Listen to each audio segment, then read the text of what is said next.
the recording on? It's on. Okay. Yeah, this should be on recording. Yep, it's on. So this is February 22nd, 2018. Big picture. Yes, and we're just sharing about when Billy Graham came to our Bench of 12 encounter yesterday, and how there'll be a big harvest. There's been prophecy around a big harvest when he died. And I felt to encounter him after the meeting, and several things happened. Oh yeah, one was I felt that he created such amazing ancient well, and I asked if I had permission to open up his ancient well, which means that all the prayer that he's ever done in his life, so that we may have the benefit of the fruits of that in our generation. And I felt I got a yes for that. And I even asked him if he wanted his body. So I gave the invitation. I'm not sure on that. I gave the invitation that if he wanted to use me as a gate and come back, that there was that. And then I really felt about the harvest of all the people that had been to his meetings. I saw a stat, and I don't know if it was right, but there's something over 200 million. Yes, huge number of people. Huge. Was it that big? Yeah. Yeah. Had been to his meetings in his lifetime. And I suddenly felt this huge desire to call in and breathe reminders of anyone who'd been to those meetings and had sort of backslidden, to be reminded of that and to come forth with a strong commitment, and for the full fruit of all those meetings to materialize. Wow. Yeah. I mean, I a lot have of people. confirmation to what you are saying. I have two confirmations. You know what happened? I was engaging him this afternoon too. And what happened was that I saw a big pool of, like a pool, a water pool, big pool. And then I saw a tea bag dropped into the water. And then what I heard was that this is Billy Graham in the water. Just as when you soak a tea bag in water, and what is in the tea bag comes in the water, he is soaked into the earth. Now that he's dead, he's soaked. And all that is in him, what he began, he didn't finish. It's now out like in the water. Oh. And then I heard that everybody, when the tea bag was steeping in the water, what I heard was that everybody he ever touched when he lived is coming back in alignment. The prodigals are coming home.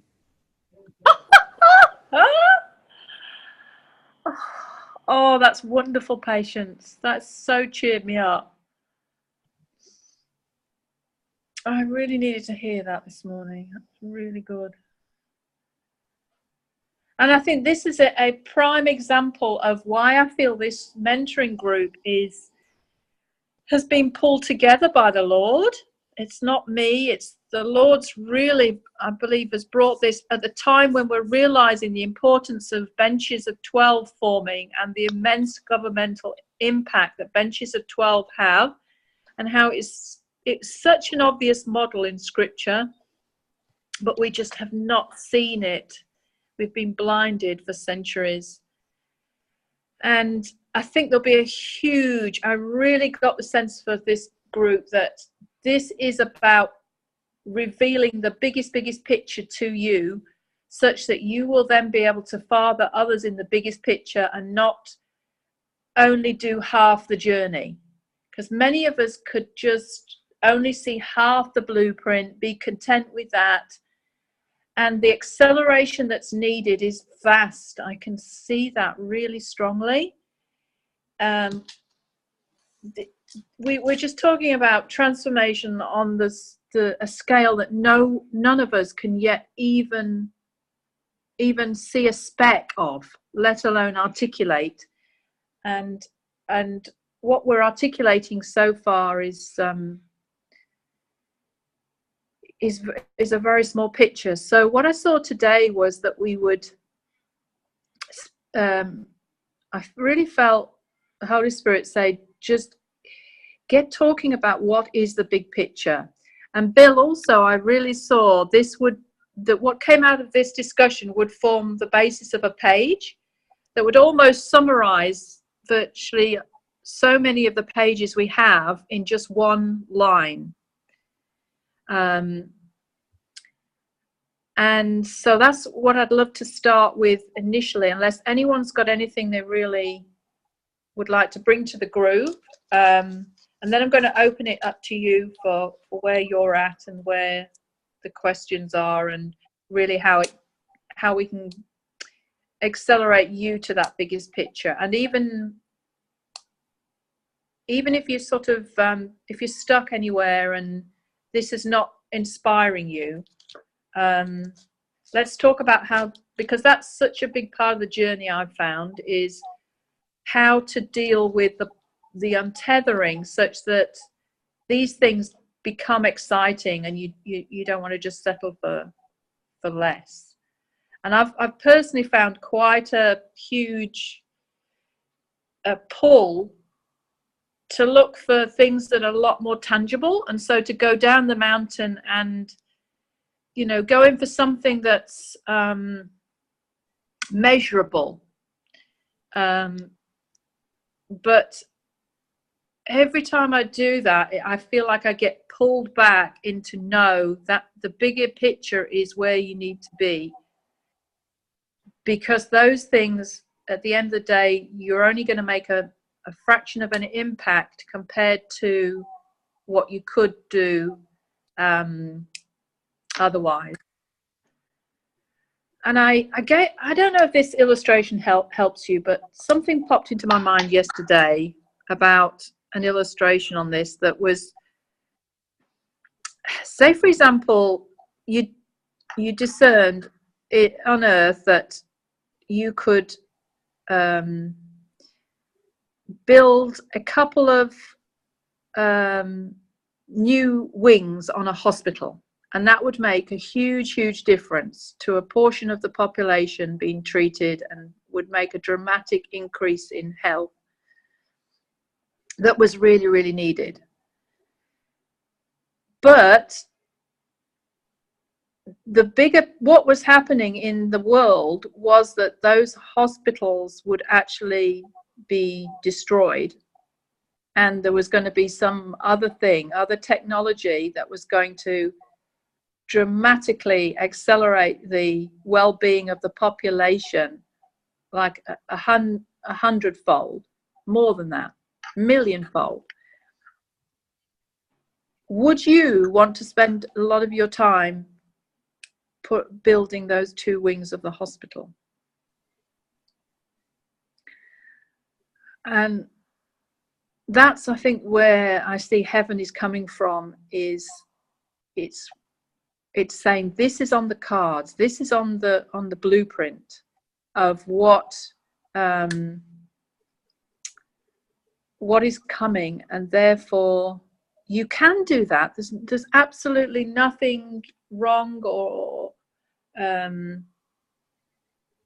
it's not even it's valid, and it's very good, and that we're giving out, and it's heaven honors that, so there's absolutely no dishonor in it whatsoever. But if we had a choice, would we be better with the bigger picture, is the question. So anyway, I'd love to get a feel for what you see to date, some of the things that you describe as the biggest picture that you've seen. You don't have to have encountered it or even dealt with it, just that you understand so far.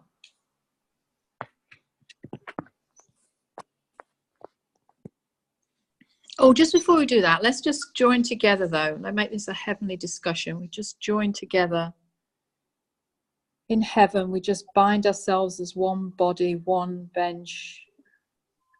We tap into each other's infused knowledge. We become one mind in Christ.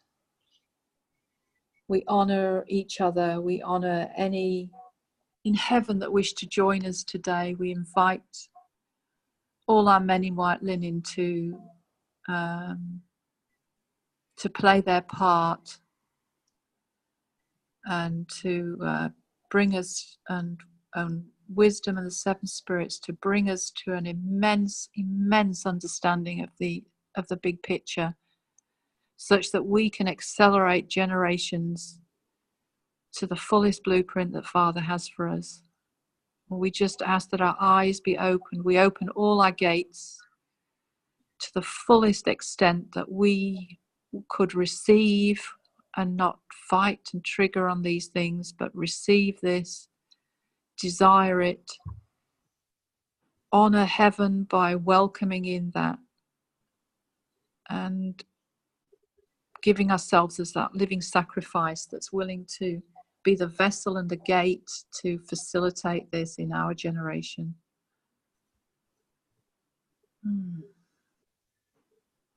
Thank you, Father. Thank you, Father. So do share just some one-liners, not a long description, just so we can get a whole long list. And Bill, I was thinking it would be good if we wrote this down. Okay. Would you be a scribe and just write down? Sure. Yeah, that would be great. Can I say this? Mm. We want to also welcome Billy Graham and Bob Jones, who are here again today. Oh, yes. We honor you immensely. Whatever you have for us, we open ourselves to receive it, to receive you. We want to drink your wine. We want your garments. Yeah. Every time I mention the big picture, you show up. Huh. So Wow. what is it you have to do with our big picture? Today, we are gathered to have your infused knowledge. Oh, yes. We stand as gates. Use us if you need to. And please, let us know. Put it in our minds, in our hearts, in our spirit, what you have to give to us towards this big picture. You are a part of this big picture for the ecclesia. I seem to be seeing it like that. Just talk. Let us know. We honor you. Yeah. Oh, yes. Yeah. Can I start off with mine? Yeah. Being able to step in like Enoch into all the realms in my body, as well as my spirit and my soul. Being able to have them step here because of the bench of 12s as well. Seeing them as I see each of you, fully living and alive. Seeing them as my brothers and sisters, fully living and alive. Getting to the place of being able to go in and out of the realms so that they are as alive to me as you are.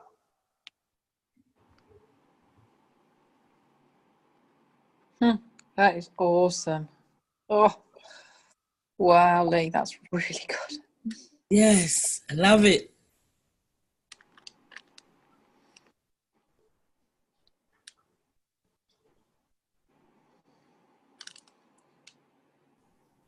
I'll go next. But it's sorry, not just let me quickly say on Bob Jones and Billy Graham, I can actually see they form a wonderful pair. And I see Bob Jones as he was given such a massive pitch with the billion-fold harvest. And I see that was a lot to do with the with a lot of what we are doing now. We realize we can do as mature sons in a way that most Christians have no idea. So we are really fulfilling his scroll big time. And when he first showed up in one of our bench encounters, that was when we got the revelation around a lot of these things of being used as a gate and bringing back the lost and the dead in Christ. And Billy Graham, it was primarily, I think, around the non-Christian, bringing them over into the kingdom. So the two together have got it sort of like all covered.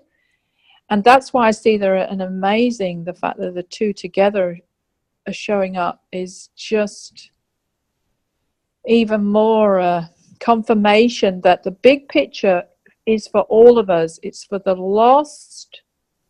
So all of us have the lost on our scroll. We can't say, we're not to go back to the whole gifts thing where that's only for evangelists and that's not for me. I'm called to this. The mature sons have everything on their scroll and they can cope with it because they have the ability to work in an accelerated way and work in rest that doesn't drain them. And then also all these different ways in which we can make a difference for all categories of people. I see that on all our scrolls. And that's what the big picture is. And that's why it's so exciting if we cannot be overwhelmed by it and just embrace it and experience that beautiful flow. I can say that's my testimony. It hasn't overwhelmed me at all. Because some of it is so quick, it's so easy.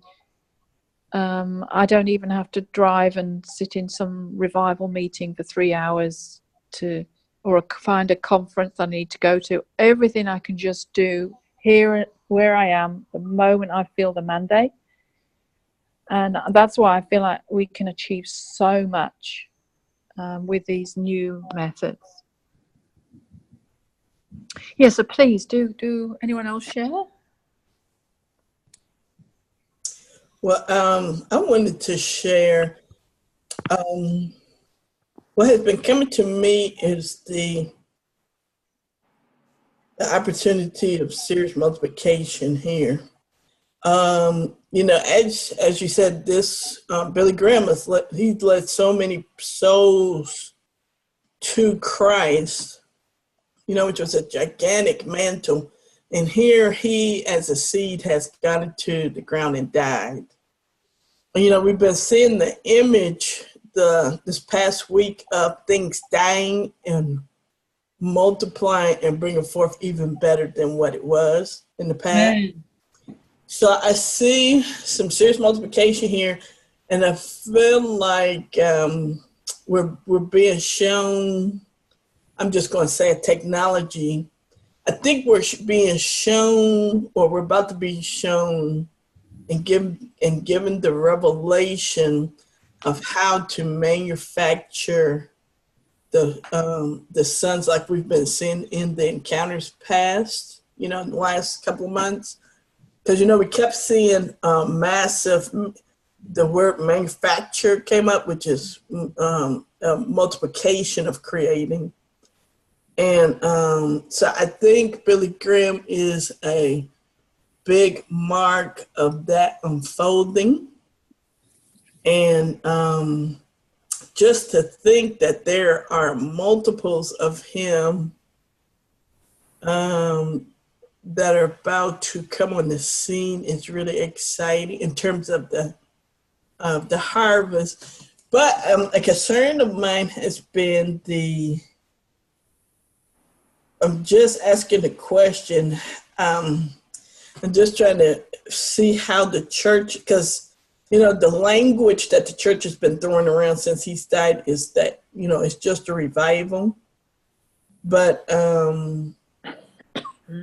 what, we've been saying billion-fold, but a fold isn't an exact billion. Isn't that multiple times that? Mm-hmm. Woo! So this is really huge. I'm seeing it's not just a billion. This is wow. This is billions. And like we've been talking, this is across the dimensions. And so I'm just seeing. So the question that's been in my spirit is, how in the world, Lord, how can we shift the mindset of the old wineskin church to go beyond just what's on the earth? And so I'm just wondering how that's going to come into play. So that's kind of the question that's kind of sitting on my spirit right now. Because even before he died, I was feeling lots of people. And, going back to the casket we saw in Metatron's Cube, and remember that, Patience? Yes. Yes. All the people that came out of that. And, in that, we saw that in Metatron's Cube. Metatron's Cube is part of it. We saw that purpose is multiplication too. Mm-hmm. So that's kind of this world that I've been in. And you mentioned new technologies, is that right? Well, that's what I'm saying. We saw a technology several months back about manufacturing manifest sons of God. You remember that, Bill and Donna? And really, actually, that was a Wednesday ascension, I think. Yeah, I think it was Wednesday. We saw spiritual technologies, not physical technologies. Exactly. Yes. Yeah, I remember. But let me tell you, in listening, I'm kind of jumping all over. But listening to the ascension from 129, when Courtney gave that very descriptive, detailed description of the pyramid structure that looked like a skyscraper. Now, I'm totally, I'm totally stepping out there. But what came to me, as I was re-listening to that, was this a righteous Tower of Babel? The right Tower of Babel, the correct kind, where, and then too, what I got is that possibly is that structure that Courtney saw wasn't a blueprint out of Metatron's Cube and a type of technology to govern. Now, that's a lot. I know that's jumping around a lot, but that's what's been on my oven cooking. Wow. Wow. It's big. That is so profound. I'm going to meditate on that after. I admit, because it's a lot, and I mean I'm coming from my spirit. It was huge when Billy Graham died.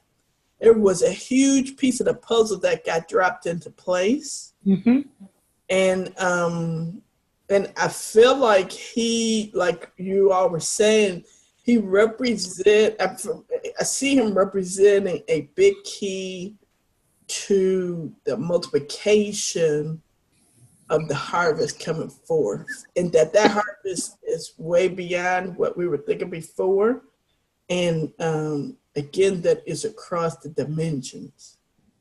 Because remember, they showed up when we were asking the question. Remember, Patience, you said you saw them raise their hands? Yes.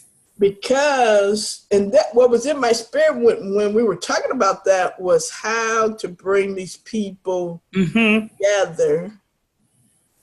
But I don't know, I feel like I got a lot of pieces. I haven't brought them together yet, but so that's just where I am.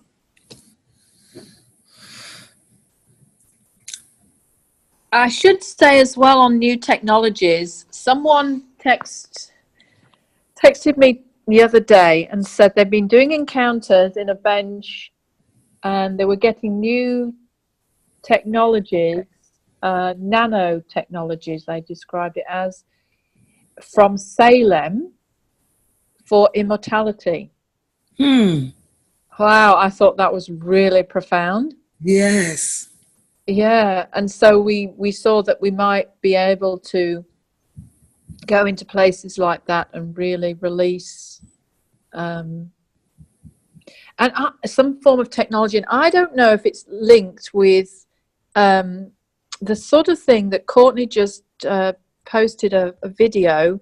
It might be good to send it to this group, Courtney, if you could send that video of the fish. I will. Because, yeah, it was amazing. It was saying how this fish had all this technology to reproduce itself and do all sorts. And I could see that almost as that was the sort of technology that needed to be released for us in some sense. Not that it'd be the same as a fish. It would be different, but it was the principle, I think. I think it inspired faith that there was this principle of new ways of operating that could be released, particularly with the immortality aspect. That's the second time we've seen that. Remember that in a week. Remember that other creature that was the jellyfish?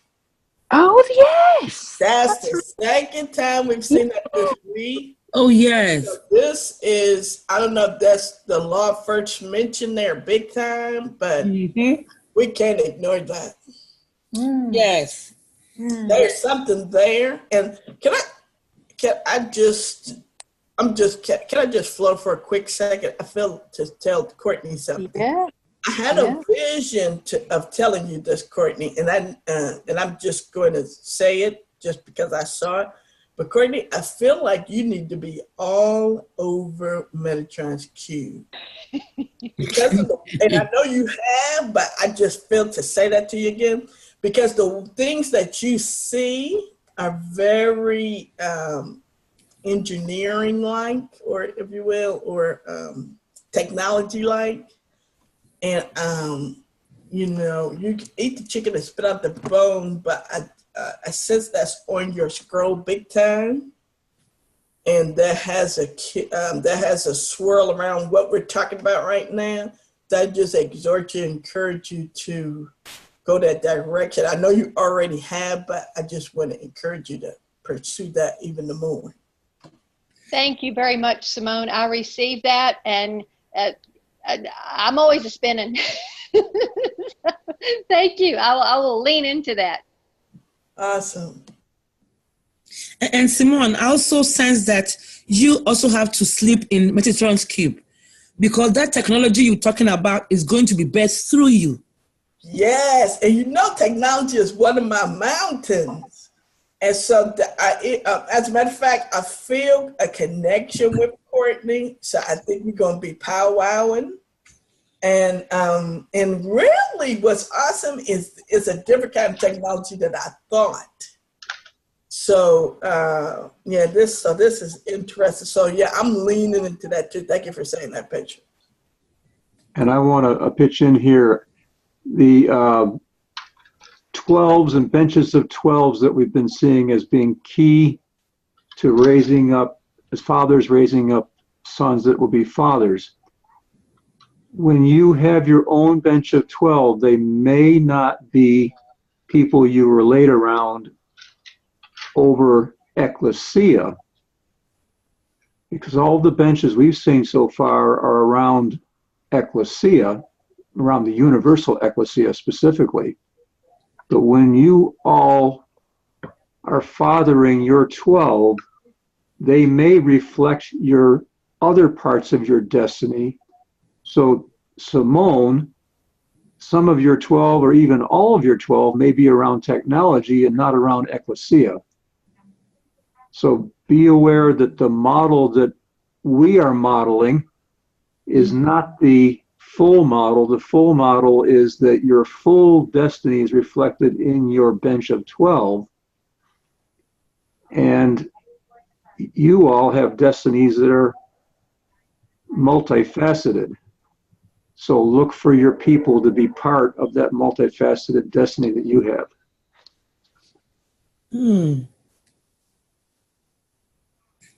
Really good, Bill. That's good, Bill. Yeah, I felt that. Yeah, there was some life on that for sure. Good. My big picture is, I have a couple of them, so I'm going to say just one for now. I'm talking about the one about Bill and Bob. I'll call them Bill and Bob because I see them always like two twins bumping together. And it's like Bob Jones is so excited that Bill just made it home because his death was his trigger that the Billion Soul Harvest is started. That is why he's so excited. And I see the two of them acting together. And what I'm sensing is that when they are appearing to most of the acts as they gather this season, they are appearing almost everywhere you go in the spirit, you will see them. And when I was engaging them, what came to me was Methuselah and Noah. Methuselah's name was that when you die, the rain will come. When you die, the rain will come. And Noah was the one to facilitate the rain, or the people, the ark, and the people in the ark. And his name was rest and comfort, even though there will be rain. So I'm saying this to say that Bob was waiting for Bill to die for the billion harvest to happen, billion soul harvest to happen. That was his trigger. And the idea is that now that they are not here, they can multiply themselves and work with us to bring it all into manifestation. This is the big picture I'm seeing. This is what God is going to do with us this season. And they are here to bench with us and work with us to bring this into a full manifestation. The other big picture I'm seeing is that the tree of life, you know, the first one is Jesus and the second one is us, right? My big picture is that the tree of life became us, all of us, the whole ecclesia, all of creation became the second tree of life, and we are all acting together. And how did that happen? Is when we act, what is coming to me is that I act with anybody I see on the street. When I go to Walmart and the idea comes to me that I'm a tree of life, though I'm rooted and planted and grounded by Jesus as by the river of life, I am also the tree of life. I am a walking tree. And when I walk through Walmart and the thought comes to me that I'm a tree of life, I just act with whoever I see. And when I act with them, I'm imparting to them the ability to become trees of lives also. So wherever they are, whoever they are, I don't care. I am imparting to them the life of God to become trees of life. And they will be planted by the river of life. Hallelujah. And because I've imparted it to them, the life is in them to also impart to others. That is how we are multiplying. And then we are all becoming one tree of life. In the end, I saw that it's a big forest, and the forest was full of trees of life. All the trees are alive, and they are talking, and they are bearing fruit, and their leaves are for the healing of the nations. And then, as I kept looking at it, it all became one tree, and was acting with the other tree of life. Hallelujah.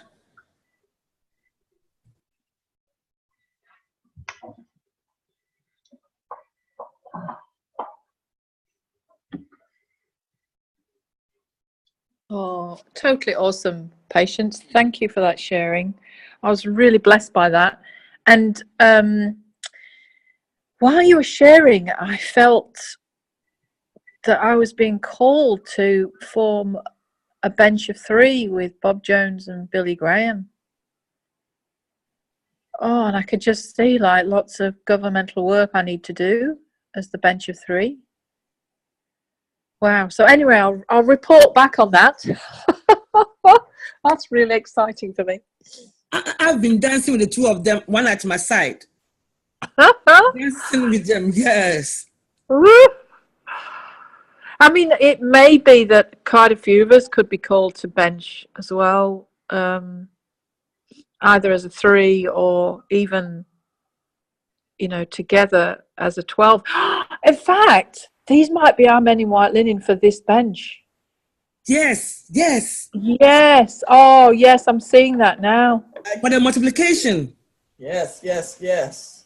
Yes. Yeah. Does anyone else get a resonance on that? about them being the men in white linen for this bench. I saw it yesterday when they came to us, but I thought we all assumed it was so. But that was a different grouping from this grouping. So I'm thinking this grouping as a different bench. While you were talking, Jane, I was doing some math, and math is not my strong suit, so someone might have to check me on this. But the Bob Jones talked about the 1 billion soul harvest. That's a lot of zeros, but so my math.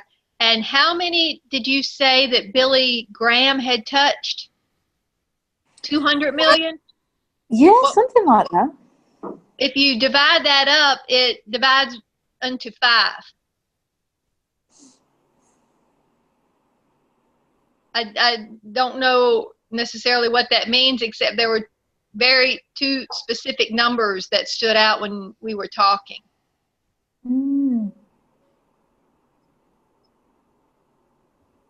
I have to dwell on that. But anybody else feeling resonance around them being the men in white linen for this bench? I do. Yes. Yes, I do. Yes, absolutely. Well, I had a dream a year or two back, and Bob Jones was in the dream. And in the dream, I went to a location, and I was looking for, I needed to complete a set of books. I had one book already. I was looking and hoping I could get number 2. And number 3 I really wanted, but it seemed like it would be out of reach for me at the time. And so when I was at this meeting, I was able to get book number 2. And Bob was there, and I went over and talked to Bob. I said, Bob, I was looking for this book number 3. It's probably out of my reach. What do you think? And he says, you just hang on right there.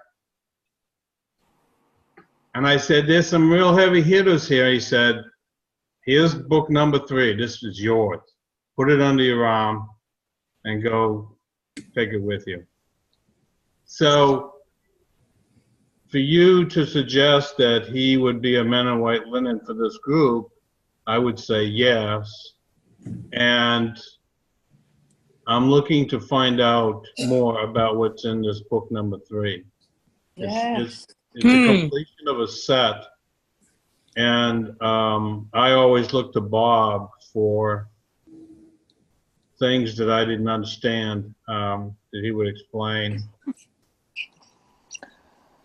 Oh, wow. That's really encouraging. Well, do let us know if you find any more about that book. I will. Is this a book that you're writing, or I don't understand?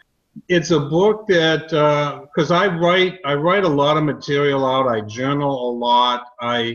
When I study and research, I start writing and piecing things together, and then I go back and I can review and then pull out the highlights and then come to another understanding level.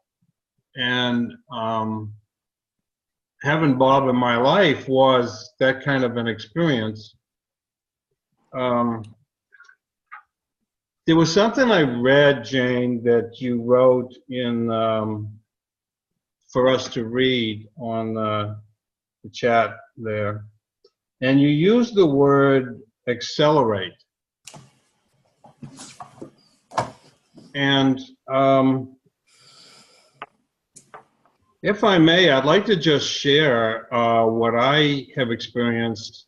And to me, it has been and is an acceleration.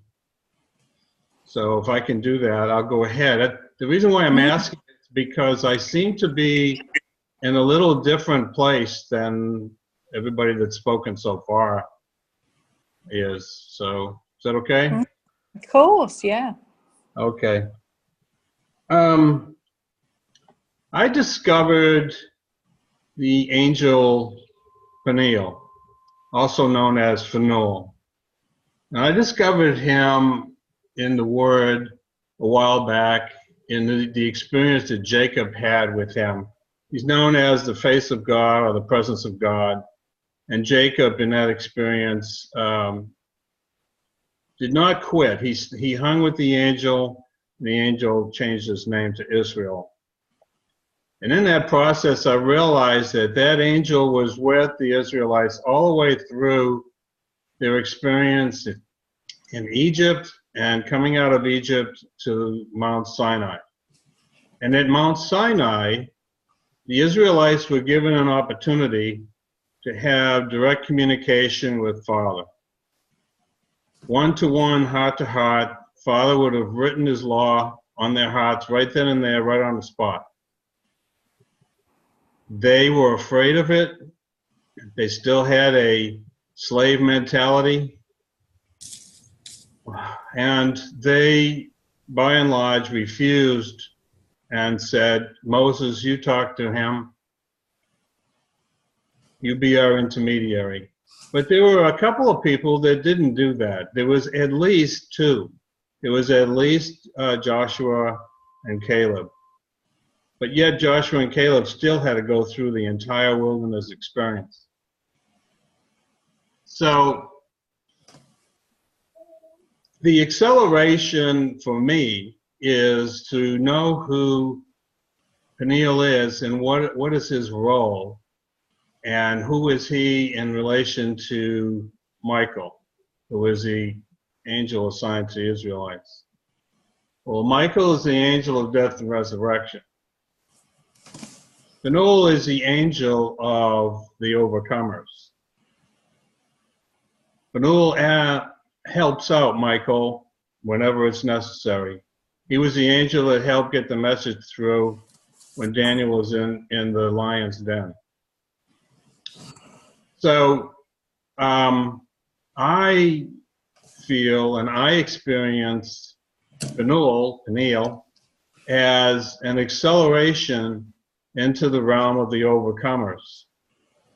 And so from there, I see the first resurrection as the acceleration that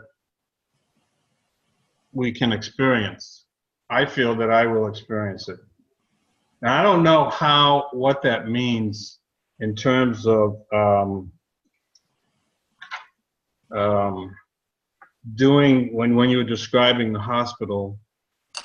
I don't know what that means, except to say, to me, that is, Peniel is tremendous spiritual technology. To me, I have leapfrogged over a lot of things, and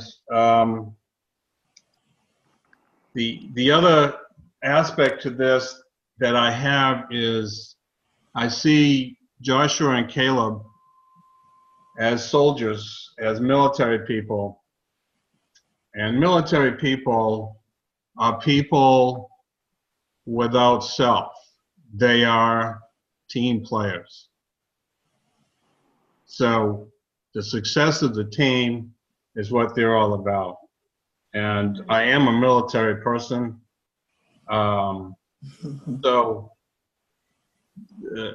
When I discovered in working on the scrolls that I was assigned to a military tribunal, I've started to study that, and I don't understand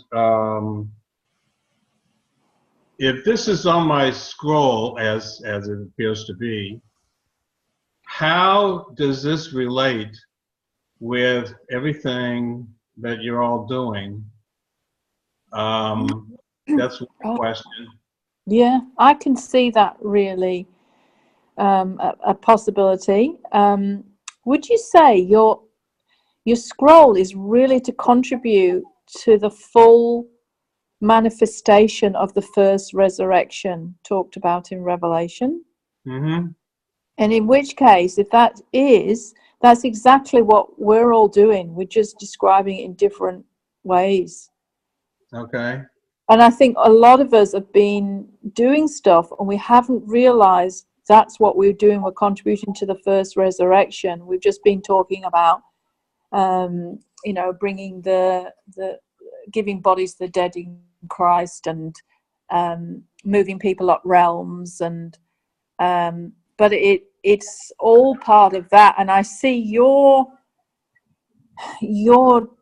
definitely being given some greater emphasis on that first point about the first resurrection, and maybe even being given understanding later then about the second resurrection and clarifying it for us all. Because I think the huge lack of clarity around those verses that right now, and I think that would really be of great value to the body. Okay. Because as a military person, I'm in a chain of command, and I'm not to do anything that I'm not called to do. So when I talk to people that are fivefold people, they want to get me more involved in evangelism and pastoring and things of that sort. And in the past, I have attempted to go in those directions, thinking that they were leadership. I was not. And what I discovered was, for me, it was quicksand. It was not good. I was called to do something specific, and that was all I was to do. So when I found out that I was a watchman several years ago, I discovered that the watchman reports what he sees, and that's all he does in that regard. And so I would report what I saw, and people would try to get me involved in working out whatever they thought would work out the situation. And the Lord made it very clear to me I was not to do that. I was to report what I saw, step back, and go back on the wall if that's what I was to do at the time. But I was not to get involved in trying to work out whatever the situation was that I reported on. It was not my responsibility. So as a person in the chain of command, it's absolutely imperative that I stay within certain borders. And also the Lord spent time teaching me the difference between a military soldier and a civilian. A military person can lose everything in a mistake. A civilian is more available to be restored and retrained and given another opportunity. And so, not that the Lord would put me away, but that he wanted me to know the difference. So now I've been studying the tribunal, and what does a tribunal do? So I'm on a tribunal, and what I'm to do is I am to pass judgment on the enemy. When the enemy comes against civilians, population, government, I am to review with others, since it's a tribunal, what is going on, and then make a recommendation on sentencing, if there is any sentencing to be involved, about what the enemy is doing. So,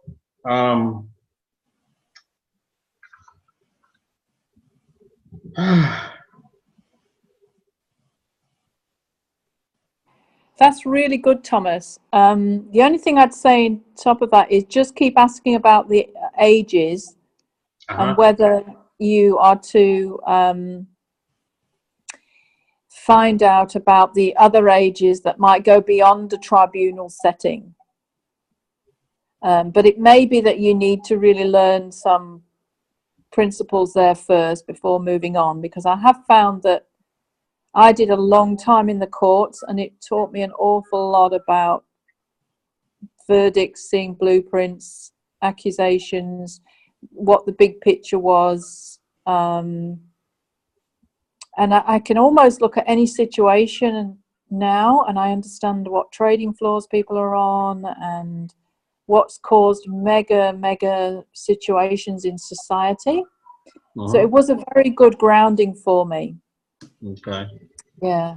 But there is that, it can still, if you stay there too long, you can then very much get too much emphasis then on the enemy, and you lose the beauty of releasing the positive blueprint in the age of new beginnings.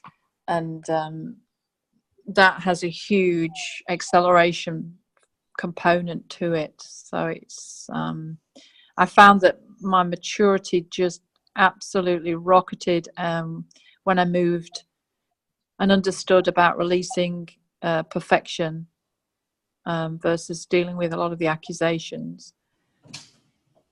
And I think, that was when I really began to get to be led to be on the bench of one and see the bench of four in eternity, understand the whole flow, creating cities in infinity. And it seemed to just do a massive acceleration on me in a very short period of time. And then I got to understand about the Ancient of Days and what that could be in the benching with Jesus. Just so much opened up. And I sort of see that as the journey for most on this group here, that you'll be led to some elements of that, even if it's not the same. It would also be really good to get the feedback as well, if any are on that journey of confirmation that these things are valid, and that more are being led that way, or even to some realm that we don't know of or we haven't heard of, or that would be very valid, because we are still quite pioneering here. There are very few arcs that are talking about this sort of thing, so we haven't got a lot of backup or even people wanting to find out about all this. So it's still early days in terms of the hunger, I think, for the ecclesia to see these bigger pictures. In the age of new beginnings and above. Well, when you told me about it a few weeks ago about the 8th overcoming, that was a major experience for me, because I had spent so much time on the 7 letters to the 7 churches and the 7 overcomings. I spent a tremendous amount of time there. When you pointed out the 8th as a new beginning, that was tremendous. That was like a release that I could grab hold of. Wonderful. So anyone else like to just summarize quickly any other big picture thing that we haven't talked about?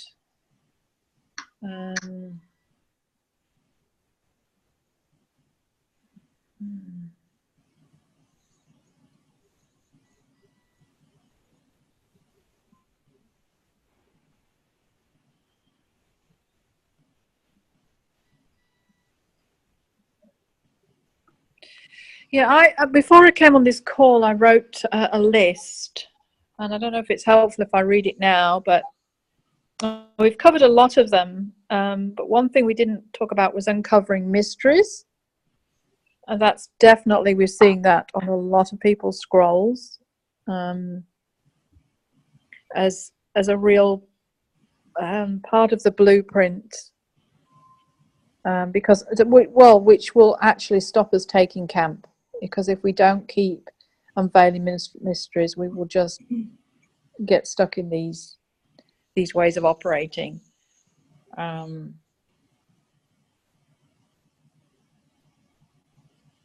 yeah, I mean, redefining the ecclesia is a big one.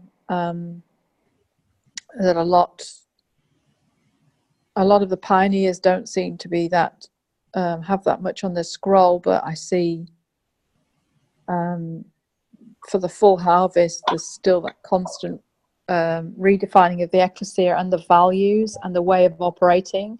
Bill and I were chatting on that we saw. I saw in the spirit the other day that there are so many who just there's no flow in this type of way of operating, because there's just so much trading on the old ways that is blocking the flow, and they're not understanding the extent of that trading and the impact it's having, and they're thinking, oh, I can just do this, you know, on the side, and it doesn't work that way. This is a journey of complete sacrifice and complete giving everything up for the immense reward. And we need people who can constantly keep reinforcing what those values are, keep doing governmental acts for it, but also getting things like Facebook posts out there that just summarize what are some of the pitfalls of what they're doing. And I just see it's so key, but it's not a ground that a lot want to enter into, because it is quite confrontational. But I see that it's the value of it is just massive, way more than content of how you actually do the heavenly realms. That will flow. Once you've got the flow, the content will actually be downloaded to you very quickly. That's what I found. I mean, I had so few. I only needed a few keywords from certain people, and the rest, just the flow of revelation just came through being in benches and doing some of the things that we've articulated. The flow came. So it's not that we need so much of that described, because that also is eating off the wrong tree when we start to get into too much description about what is this and what is that. But yeah, that's one of them.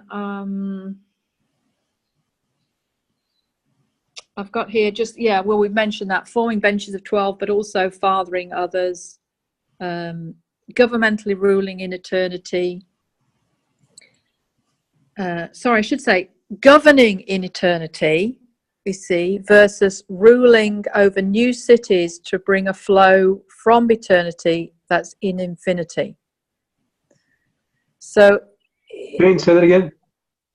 Ruling over new cities to bring the flow from eternity into infinity.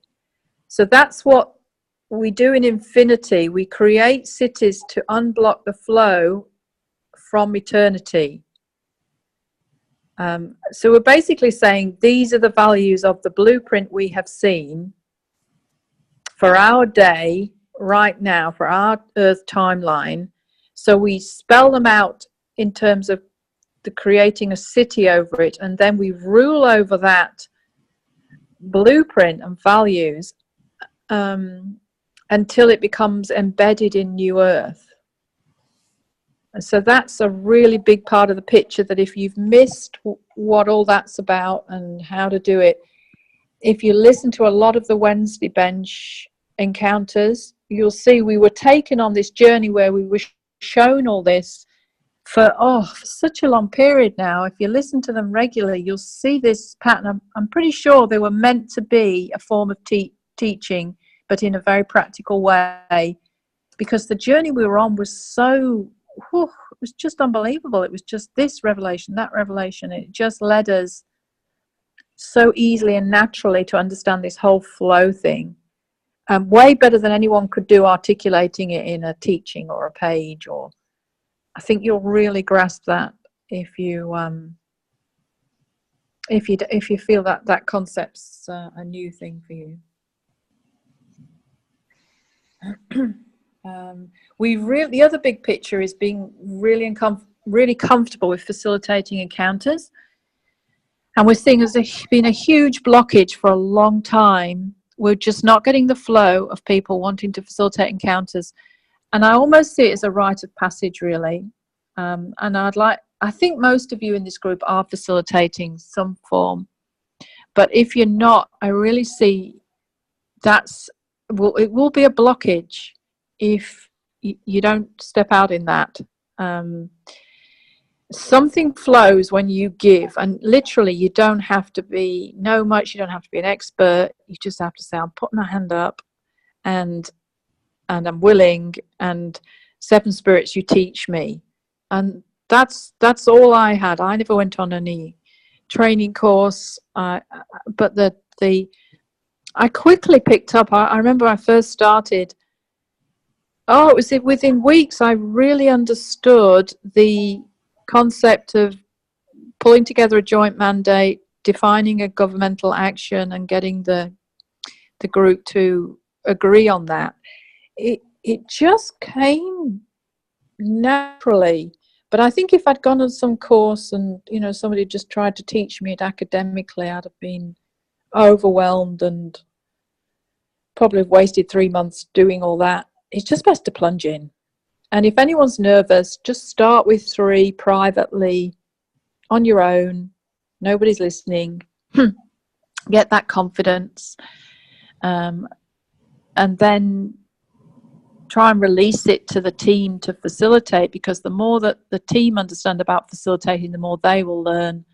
And you back off a little bit, the more you become confident, you back off, let them learn and hear.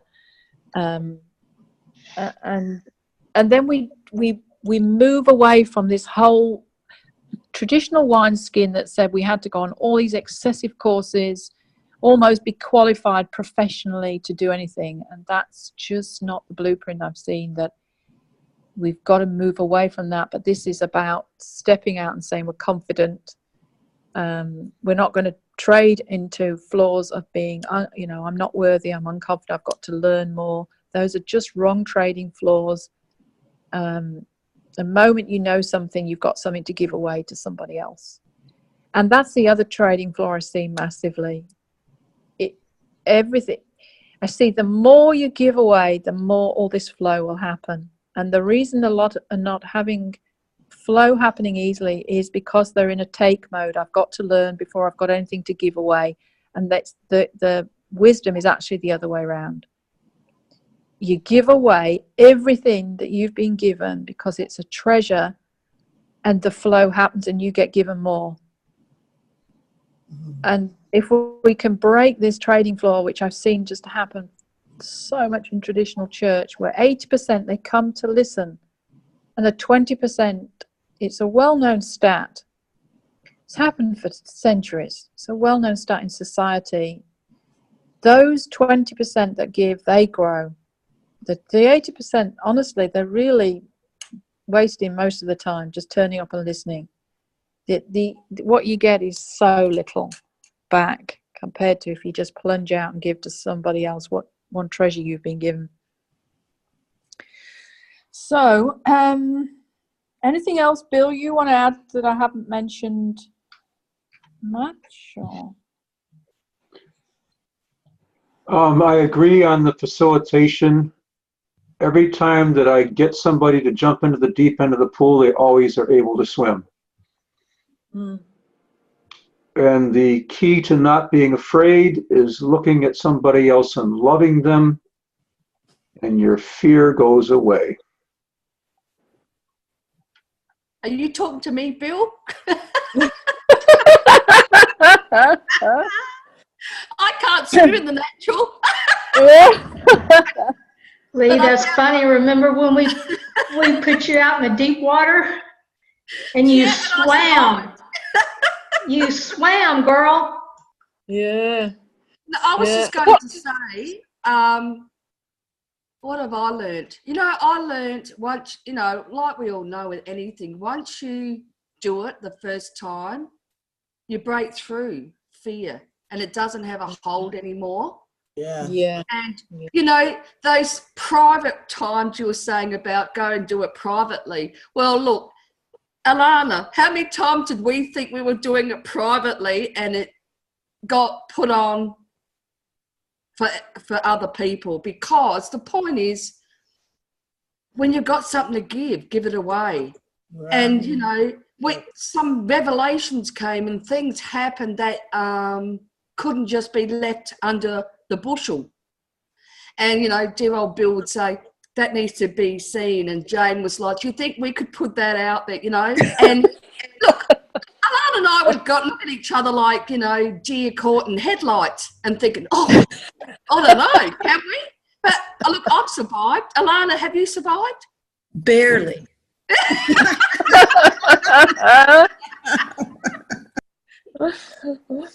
We have to just get over that thing of feeling someone's either going to judge us or we're just going to be silly. I most of the time I just try and forget that things are recorded as well. I don't dwell on it. I never go back and listen to something and then go, oh boy, look at me saying that and that. That's really awful. Because that I know that will just decrease my confidence and will stop me wanting to give out to the body. I think also, Jane, you know, like, because we are pioneering in things and we don't always have the landscape for it. And I remember I was being asked questions about things with Eden. I didn't have a clue. I just know what happened when we went that first time. You know, I don't know why animals went through me. I don't know where the spirits, I didn't know where the living body, where they were going at first. I had no idea, you know, and I think that was the fear of, you know, then people were wanting to know. And I didn't have the answers, but I came to the decision, it's okay. And I remember saying on a chat, I don't know. I don't know yet. And what's lovely is we've actually released the whole mindset that there has to be you have to be experts who go away, be in heaven dwelling on this for 2 years before you release anything. I actually saw that was never really a blueprint, because it reinforced the whole thing of there was a right and there was a wrong answer, and also it was one person's responsibility and everybody listened, and somehow nobody can confirm that it's right if they're not on the journey themselves, exploring. Right. And that was the problem we got with the old model. All these teachers were putting stuff out that sounded so impressive, and there was biblical verses left, right, and center, but no one else was really on the deep enough journey to confirm if it really was the right path. And that's why I don't see there's any pressure to have everything sorted. You give it back to the body. You say, the body, you must ratify this. It's not my responsibility to be 100% sure I'm right before I release anything, because it then slows it down so much. And you don't actually build on it, because by the time you've worked out if that one's right, you've moved on to the next thing, and you've got no energy and hunger to go over and confirm the teaching of that old point. I find it, because things are moving so fast now that it's almost like if you don't capture that revelation and get it out there, you will have been moved on 10 steps ahead. And you just can't bring yourself to talk about that thing. It's too small an issue. Oh, Jane, this is just to be funny. I just had this picture. If you really are concerned when you start off, go under an alias name. Yeah. Well, a lot have done that. In the early days, that was very, very common. And, you know, if that's really your issue, and they were very worried about who heard this and who heard that, they just got new names and never put their pictures out there. And you can do that if that's an issue. I want to just ask, can anyone summarize what we've understood about the 4 faces and blueprint? Can I back up a little bit just for a moment, Jane? Sorry, yeah. Yeah, okay. Beginner's Encounter group is not recorded. So your first efforts of facilitation will not be recorded there. We're not asking you to teach, to coach, to father, to anything else. Just facilitate basic encounters to 4 chambers of the heart or the river. And these new folks are going to think you are a genius. Yeah. And they're delighted and awe of their experience that they have in your facilitation. And can I say something too that with what Lee and Jane and Bill you're talking about? I used to, well, we call it progressive revelation, but I used to say, well, can I have the right to change my mind tomorrow? So if something changes and you go to heaven with, let's say you're on an encounter and something else pops up and you're like, oh, is that where that fits in? It's kind of the puzzle pieces being put together. So I always like to ask people, do I have the right to change my mind? That's really good. And that culture seems to have been absorbed really easily, which is wonderful. No one's sort of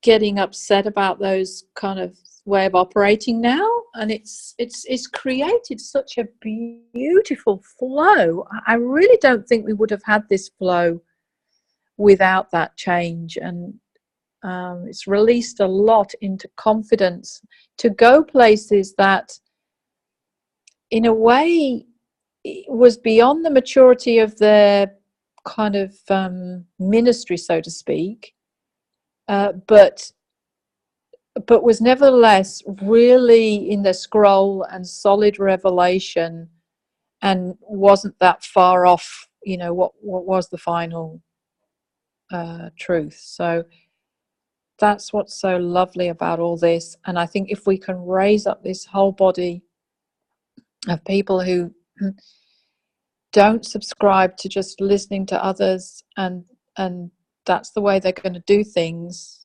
but share their bit, that the fruits are going to be magnificent. But if we decide to trade on the old methods, I'm not sure this generation will see the full fruits of this blueprint. But we've got an option, a choice before us now, and I'm not a confident out the front speaker. I was just so wanted to be obedient to what I was being asked to do, that I found that I grew into this, but it wasn't a natural thing for me. So I'd say to anybody can do this, if you really want the blueprint a lot. I think that's the thing. How much do you want the blueprint? And that's what I very early on, I opened my gates to that exceptionally massively, and I gave up everything for that truth, and then I was willing to let go. I had lots of revelation. I took 2 years developing a church excellence framework. It took me 2 years to articulate all that. No pay, nothing, no recognition. And when I heard about Heavenly Realms, I just had to drop it. But I could have traded, and to this day I could still be there trying to convince churches to change their ways. And I probably would have been desperately unhappy. But it wasn't wasted, because it provided a foundation for me to buy into the new wineskin big time very early on, because I had the confidence. I knew, and I'd done so much with the Father about the old wineskin. I just knew so strongly it was the wrong wineskin that everything in me wanted to make this massive surge. So nothing is ever wasted. I think that's what's so wonderful about whatever we do, and we let go of. We never have to feel, well, I've wasted all that time, because it just provides a foundation to go even higher. But I can see a lot trading on that. They've got all these qualifications, they've got ministries, they've got this going, they've got that going. To give that up is a huge deal. But I would say to any listening, it is so worth it, because what you'll get back is way beyond that ministry, way, way beyond. So just back to I really want to pull out the four faces aspect. Can anyone articulate what you understand about operating in the four faces?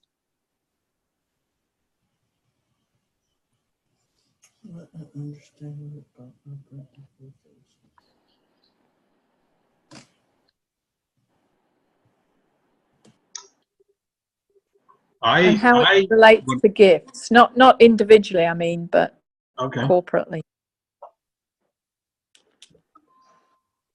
In terms of seeing a blueprint,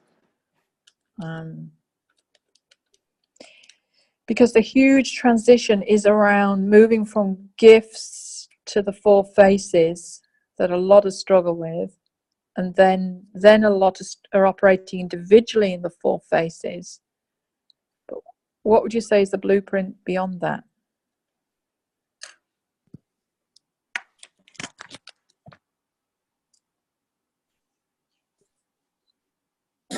I'm seeing like we don't operate just from the lion. I'm so drawn to the lion. I don't know whether because I'm so loud when I speak, you know, and that excitement. And so I was really operating more from the lion roaring and all that. But I learned that that is not the whole picture. The big picture is I have to operate from both the lion, from the lion, the ox, the eagle, and the man. And together is a full government of God. If I just do one or two, I don't have the full picture. And it's lopsided, and the job will not be done. And so individually, we have to operate from all four faces to see the full picture. And even as a body, we all have to operate from all the four faces when we gather. Like even in this encounter, having somebody will operate as the lion, somebody as the ox, you know, somebody as the eagle, and it comes together to form I see it like it forms the door, a portal, and it opens into dimensions for us. That's wonderful. I think you've articulated that really well. Does everyone get that?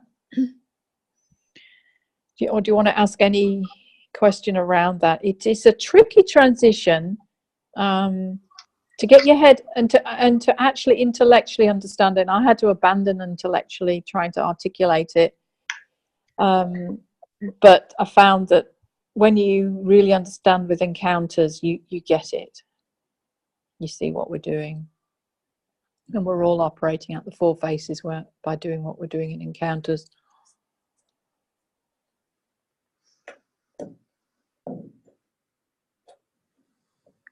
Is everyone okay with that?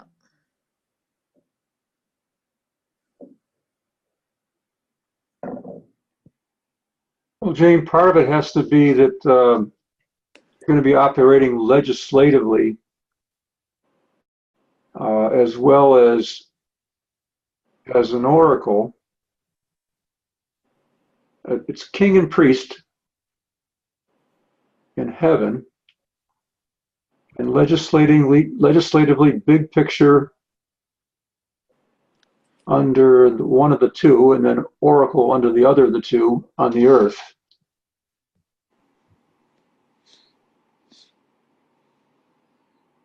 King and priest is going to be an extension of kingdom age into Melchizedek age, adding in legislation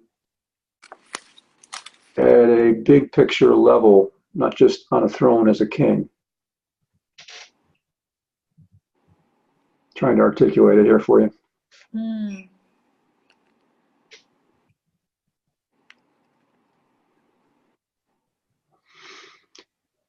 Isn't it too that because I find that I'm running into a lot of people that are still operating as prophets and in prophecy. The difference between the four faces and operating in the gifts is when you're operating in a higher level, and we are we're governing and ruling with God. We're not only hearing things and repeating, but we're governing. And we're ruling to make what we're hearing directly from God happen. That's how I had saw the big difference. And the level of authority and the fact that we are, we're operating higher, we're not dealing with the interference of the demonic realm.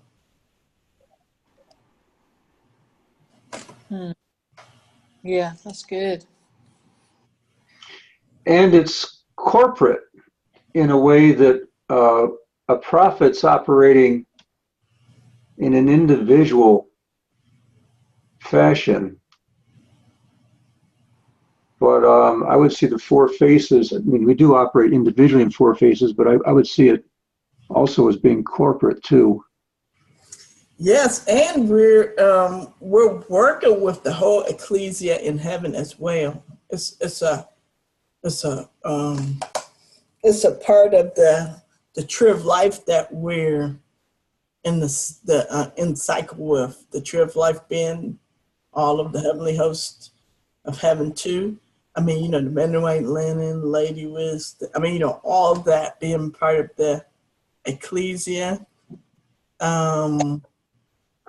So yeah, and and we're working towards the super bench, but yeah, there's a whole lot more unity, and we're not just limited to the lower realms.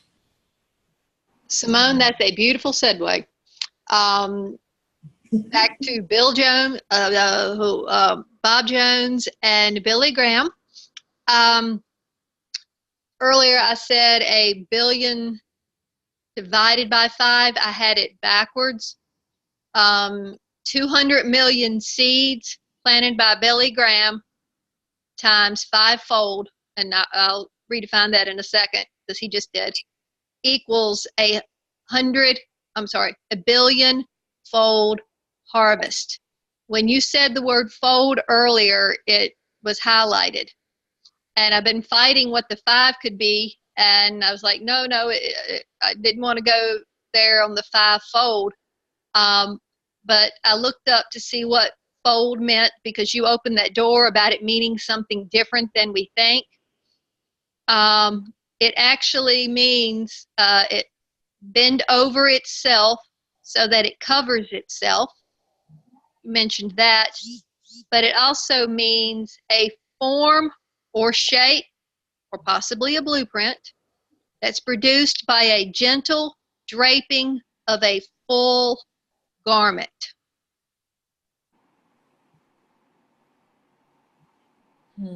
The Lord has been redefining terms of late.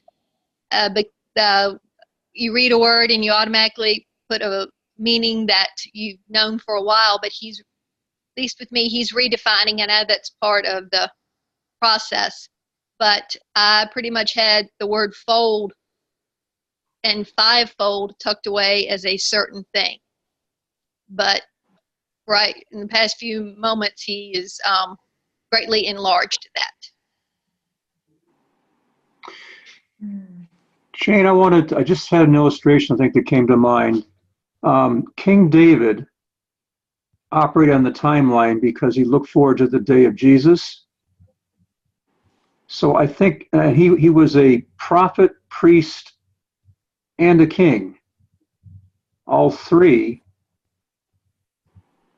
And in like 5-fold terms, you don't get all that in one person. And yet, because he looked forward, I think he was operating out of the 4 faces. And we're seeing this whole picture. When we look at him, we're really looking at 4 faces operating fully there. And that's how he could be so much and not just limited to one office, if you want to put it that way. Difference between King David and any other king would be the difference between 5-fold and 4 faces. That's really good. And my sort of way of seeing it currently is I see the eagle is very much looks at the big picture, flies over. So it's like the apostolic function that always tried to look for the big picture and not get bogged down in the day-to-day running of this or that problem with the people.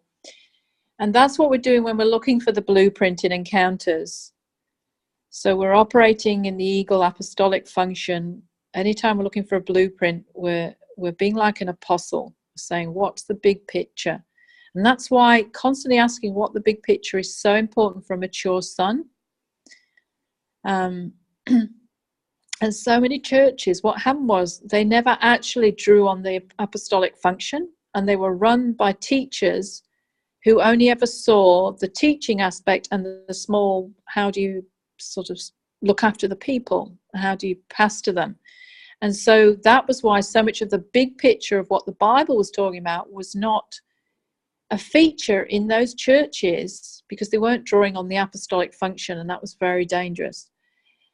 And then the ox is prophetic, and I see that as when you're looking for a strategy of how do you do the blueprint, and a lot of prophecies, they show you the hows, that what do we need to do. God is saying do this, do that. And that's what we're doing when we're looking for a strategy of, say, how do we governmentally do an action? What do we do? Do we open a door? Do we do this action or that action? We're looking for a strategy. And then when you governmentally decide on your action and rule, I see that very connected to the line function. And anyone who operates strongly in the line function, I see, is really wants to do that governmental action. It's really important to them to actually act it out, to get that governance going. That's why they often want to roar over things, because they're saying, I want to release the governance of heaven over this situation. And then I see the man is really the priest. It's almost like the combination that when we act in all those, that we then become the priest. We're operating at the man function because we've combined the three together. And that's what's the amazing, what's the word?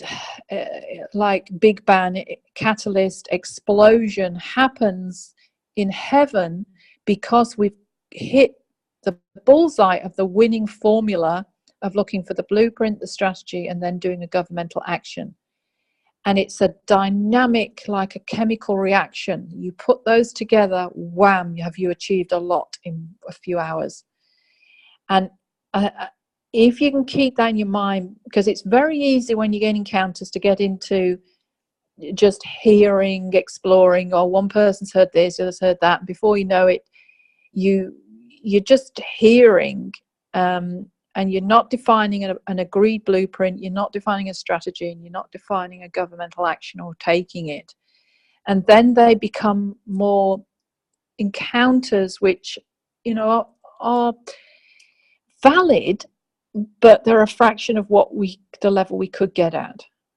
And we don't want to raise up a whole generation of people who are just having encounters and don't know how to operate out the four faces corporately, because that's where the magic happens. It's just beautiful when you get to see it, and when others can see the value of it and don't feel that they're being sort of squashed in a box. It can feel a little restrictive because you're trying to get agreement, but the unity, what you learn about unity is so valuable. And I realized that a lot. I saw a lot did not want benches because they felt like they were being restricted. But if you don't learn how to work in unity, you're never going to see the fullest blueprint of what Father has for us, because the essence of the Trinity is unity, and how it works beautifully together with honor. And that's the qualities we're almost honing in encounters in operating at the four faces. I don't know if that helps, but that's how I see it. Yes, thank you. It helps. It helps. What I'm seeing also is that, when you look at the four faces, Good. the four faces in the picture of the eagle, the Ezekiel chariots, all the four faces is together, one head on one body. That is the picture of the unity for. Yeah, that's it. There are 4 different heads, but they come together as on one neck and one body. And the Bible says that the government is upon his shoulders. So the 4 heads are on one neck, one shoulder. That's Together, great. together every joint supplies. And we can't do without the lion. We can't do without the eagle or the ox. Yeah, that's really good. Really good. And then the other aspect I should actually add to my list is about New Earth, so that we begin to understand and start asking what is New Earth versus New Heaven, and not live out the old heaven. It's so easy to live out the old heaven where the scrolls are unfulfilled, and that's where the understanding the timeline gets a challenge. But if you flow with it and just go with what the concepts you see in your spirit, it's not even pictures. I find a lot of time they're just like weird sort of concepts in your head, and you can just like understand what they mean by flowing with it, and then you begin to place everything and why you need a new earth and not the old earth, and redeeming the old mountain. And you understand about the nows versus the was, the now, and the is to come. So if you haven't begun to grasp the timeline, I'd really have a look at the timeline page we've got, and get your head around the was, the is, and the is to come. Start thinking in terms of timeline flows, and that begins to really increase your hunger, I found, for New Earth, and living out of that sort of current perfection now. Okay, well, we should probably finish shortly. Any final questions or comments or anything? Can you clarify the last bit, Jane, about the nows to the was, is to come? Yeah, well, it's really well, actually, let me defer that to Bill. That'd be good practice for you, Bill. Do you want to have a go? I was waiting to hear your answer. No, well, I'll give you my answer after. Go on, have a go. Okay, so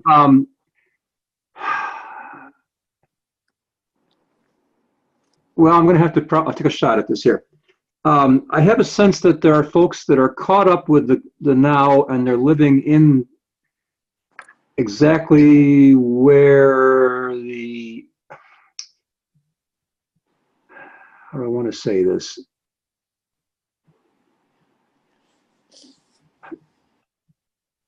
You can be living in a now that's not the most current now, let's put it that way. And that may not be the fullness of that. I do know that we go back to look at what the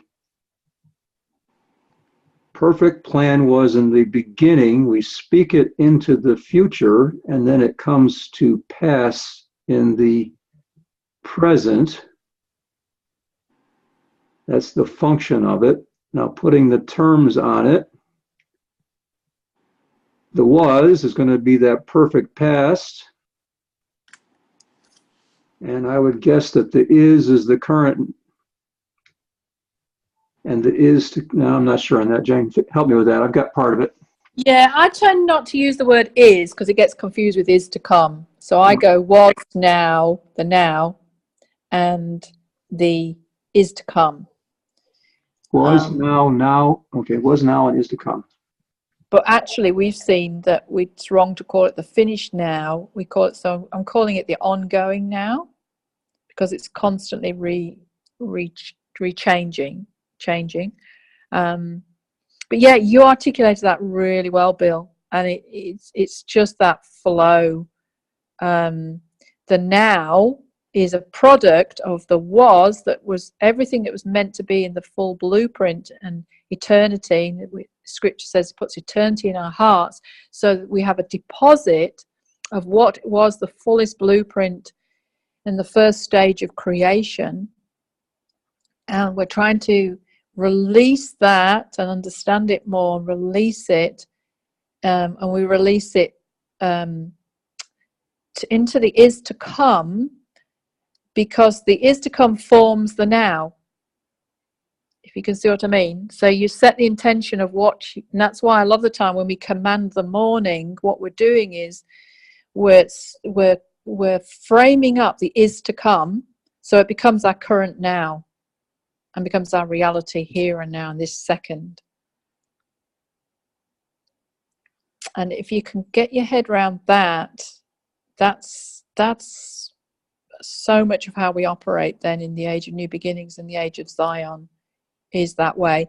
And you begin to see how things impact. So that's how you find the real fullest blueprint. You go and ask, well, what was the original intention? So we don't go back to, well, what did they do in the early church? What did they do in Hebrew times? We can learn qualities, things, but that's not the blueprint we're going back to, because we're not going back, we're going forward to become the one new man and form a new tribe, not replicate what they did in the olden days, because the whole spiritual age is a different age now. So the blueprint is changing, and that can be really how a lot of Pentecostals only see that we just replicate the New Testament. But if you can get your head around, we want to go back to the fullest blueprint. And that's why if you engage some realms in eternity, you begin to learn about that, and you begin to understand the stages of creation, and you get a hunger for knowing what the stages of creation are. And you're no longer content to just say, well, I know there was the fall in the garden.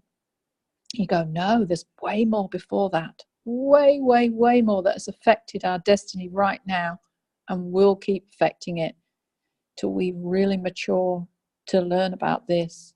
And yeah, does that help people? Do they? It helps a lot, and it's going to help even more when I listen to it about 3 times. Yeah, I mean, I just keep it really simple in my head. I just get the was, the now, the is to come. And I've got this picture in my head of the infinity symbol. So I have eternity on the left, I have infinity on the right, I have new earth down the bottom. And then I'm pulling out all these realms, all these qualities in the realms of eternity. And I'm pulling that and going, all right, I've got to create this in the years to come, so it become the current now. So infinity, the right side? Yeah, I always think on the right, yeah. That's the is to come, the creating side. Yeah, that's where the cities are, and where you create a new day. Yeah, and that's you all done in infinity. Yeah, and that's where you're framing up with Jesus, you arcing with Jesus, the bench of 2, over everything in the is to come. You're ruling over that and saying, this is the blueprint which we have framed up for our time now. We rule over that till it becomes the current now. Till we see the manifestation of it. Yes. In this realm. Yes. Or are we pulling it into new earth? Is that the same thing, or? It's the same thing, really, because we're almost like wanting to live in the end of the day out of new earth and Eden we've seen. So we don't live out of eternity. We don't live out of infinity, the years to come. We because we want, those are not the fullest blueprint is a physical manifestation. Yeah. Jane, tethering is a clockwise movement to the right. Is there any relationship between that and the fact that infinity's on the right, or is that just a memory aid to help me figure out where things are?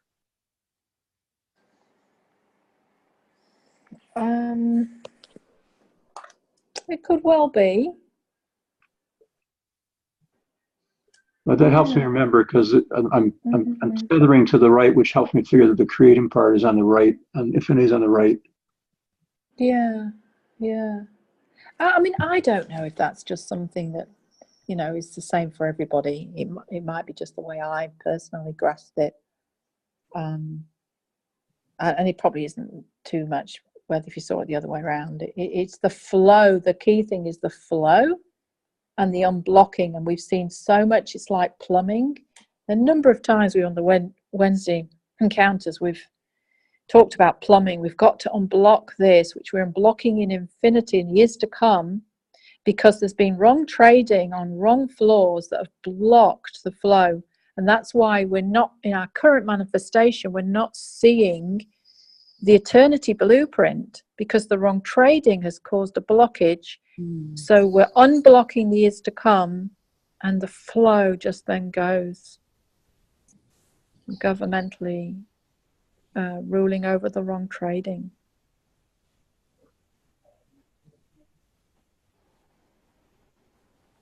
Which gives us a sense of how much we really need to engage this trading thing, having to do with our own trades that we've made in our past as well, to unblock. Yes, because there's only so much you can keep ruling on something if you consistently trading on a wrong floor. It will compound and block to some point.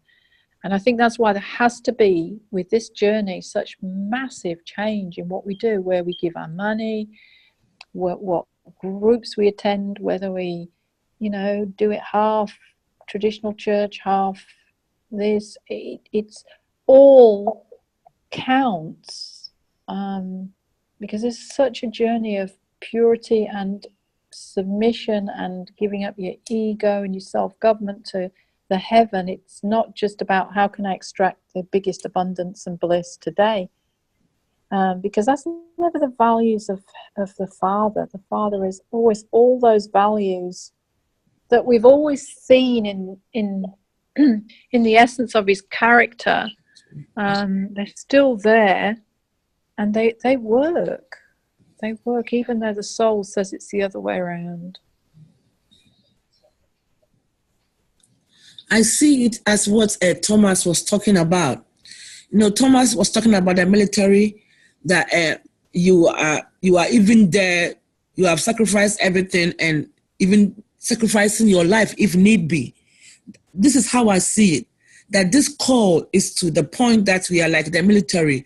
We're giving up everything, and even if need be, our lives. The civilian is not thinking about that, but we are. Because you do get it back. It's not as if we're being asked to be, give up everything, we get nothing in return. What we get is the part to be known as a significant player in the final tapestry of heaven. I mean, look at the immense reward the 12 disciples have got, Do we get something here on earth before then? Sorry? Do we get something here on earth before the heavens, Oh, I see what you mean. Well, the coronations I've had have just unbelievably blown me away and shown me the honor you get before you the final picture happens. Yes, you get it right now, and they are unbelievable. I mean, we're talking the magnitude of being called a saint.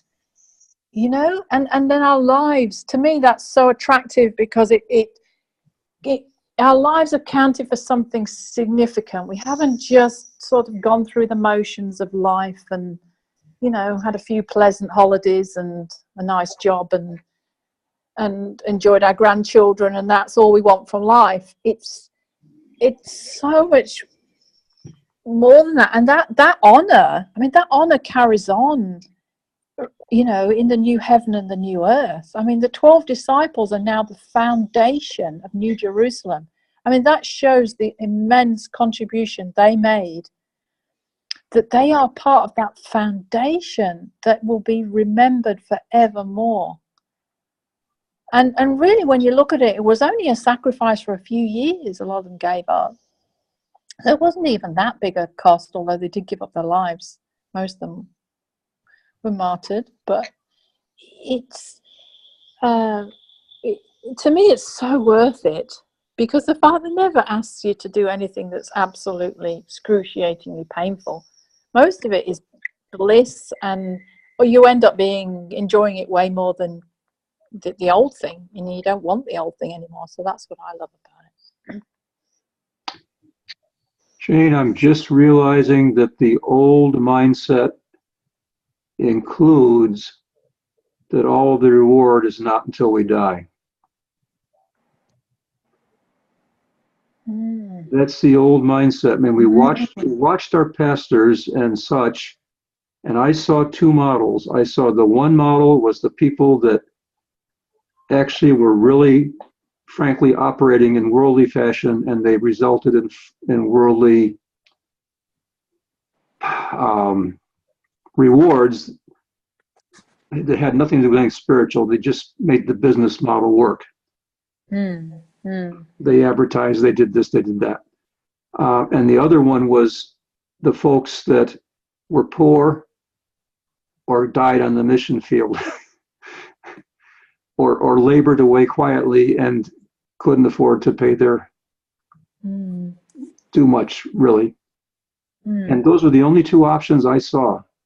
I saw the ones that cheated and had it, and the ones that didn't cheat and didn't have it. Yeah, this is almost saying a third, isn't it? It's saying we can have that abundance now, but there is a cost, but it's a blissful cost. And I'm just wondering if that mindset is part of what's blocking our plumbing for abundance. Is that I'm talking this, I'm believing it, but at the same time, all of my experience is only in these two other categories. You know, I've had a bit of a revelation on some of the things, though. I've been shown more and more that the things that we value on this earth are not actually that key. So we do talk a lot about abundance, you know, in terms of money and harmony and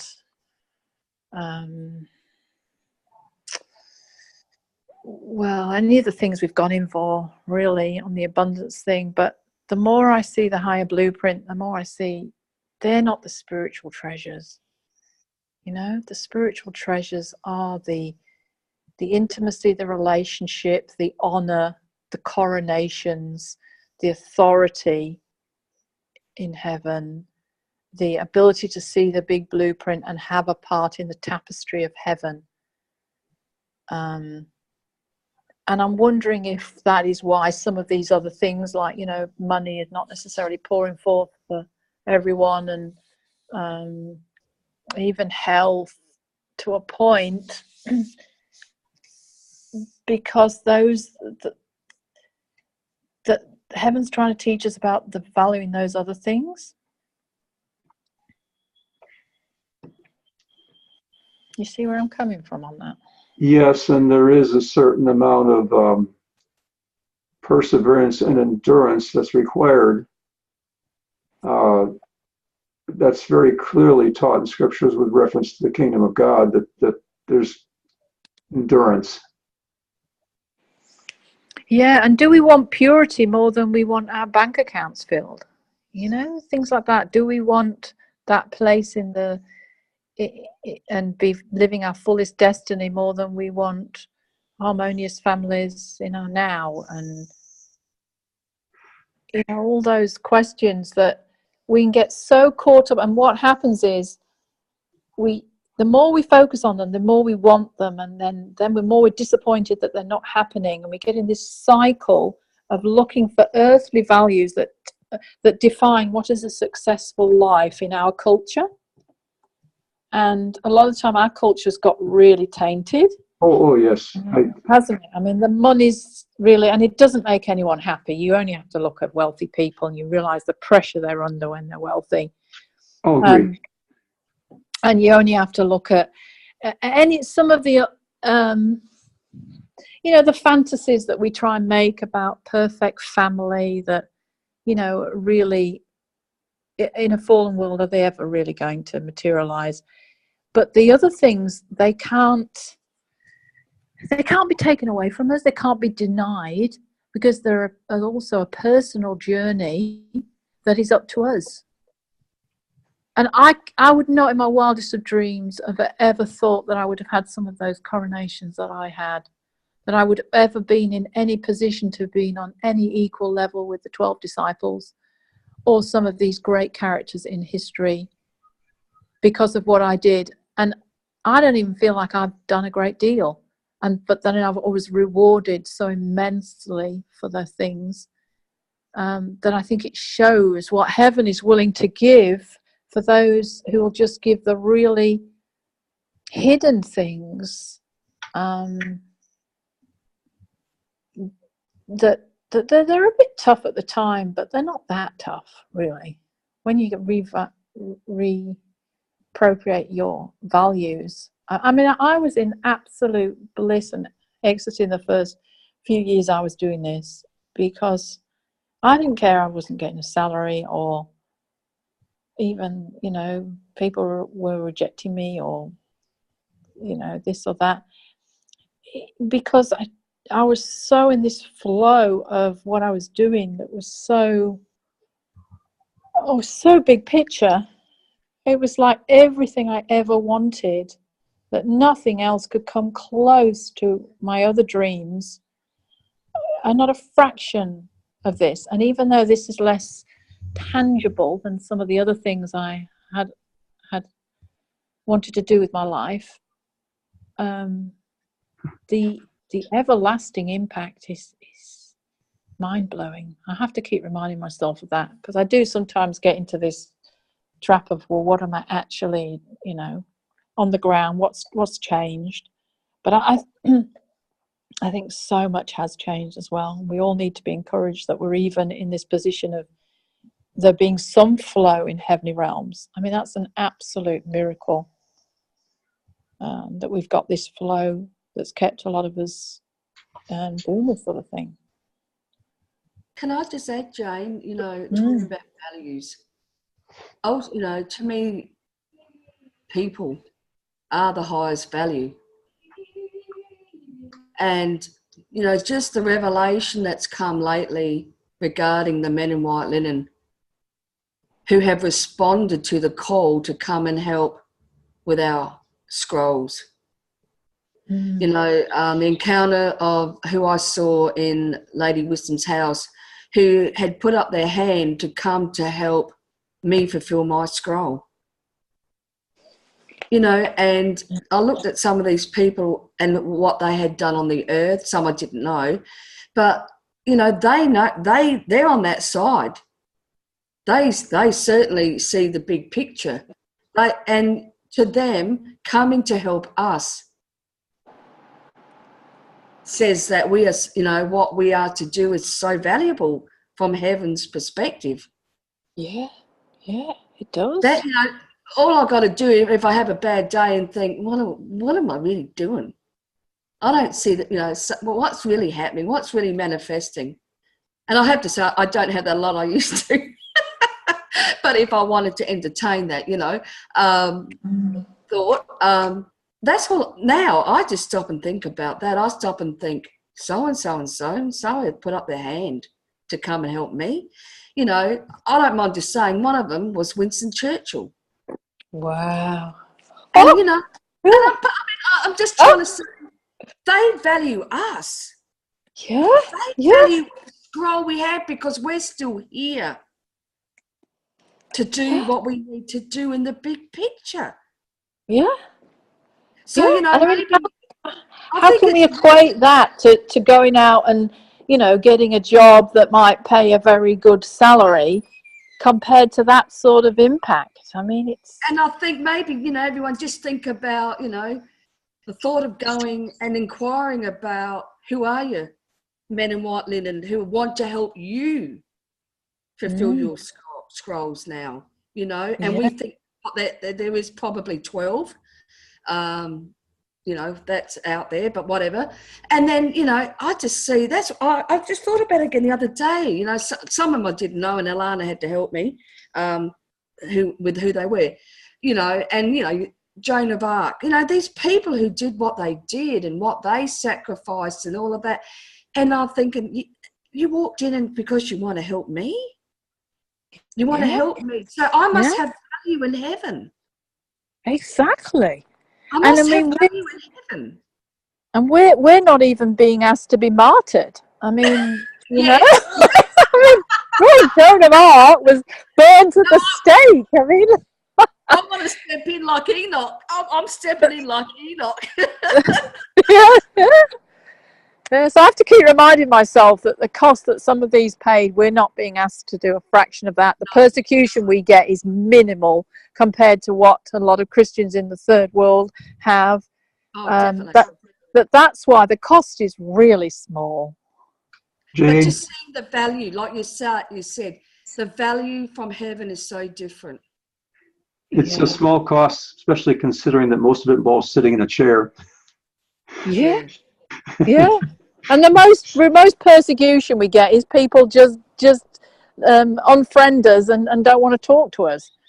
And yet we kind of get really upset, you know, oh, someone's left me. Oh. Yeah, but look at the family we've gained. And I mean, I love you guys. Yeah, I do. I mean, these friendships here, I mean, are so precious. I couldn't have this dialogue with any of my close friends I've known for years like this. You can't. They think you need a straitjacket. If you try to, you can't go out and just talk to people about this stuff. No, you can't. Because they're not there to talk to. And, you know, that's just how it is. And I just want to say, if I quickly may, I value all, and I value all that you have given.